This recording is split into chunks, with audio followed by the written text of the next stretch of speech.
Maribor je že prvak, tokrat je v svojem Ljudskem vrtu pričakal nogometaše Domžal. Kapetanski trak je nosil Dejan Mezga, ki se je poslovil od Maribora in navijačev v Ljudskem vrtu.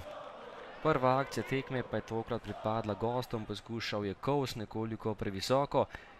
Še ena akcija Domžalčanov, Požek Vancaš je bil v dobri poziciji, a mariborski vratar Cotman težav ni imel. Prosti strel za vijoličaste meril je Mitja Viler, Vidmar brez težav lovi, nato pa še ena akcija Maribora, Ranko Moravac je zgrešil in zapravil še eno veliko priložnost.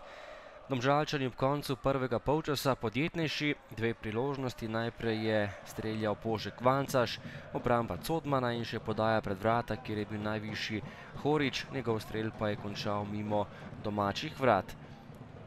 Drugi polčas in prva akcija za Domžale, velika priložnost za Žigo Kovsa, ki je bil sam pred vrati, tokrat je žogo poslal visoko čez gol.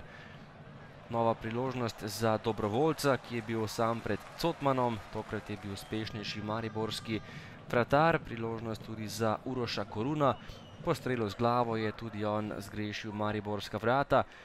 Nova velika priložnost Domžalčanov, tokrat je bil pred vrati Janža, odličen strel, ampak na koncu odlična obramba Cotmana. Tokrat je izjemno dobro branil mariborski vratar.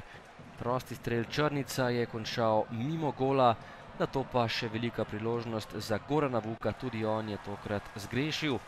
Številne priložnosti, ampak golov ni bilo, ob koncu še dve mariborski akciji. Oddaleč je meril Dervišević, mimo vrat Vidmarja, potem pa še sodniški podaljšek in vendarle je padel gol, ki pa je bil razveljavljen, kajti Argus je igral z roko in gola tokrat ni bilo.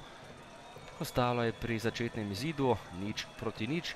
Domžalčani so imeli več priložnosti, Maribor pa je tole tekmo odigral nekoliko slabše od pričakovanj in tekma se je končala neodločeno brez golov 0:0.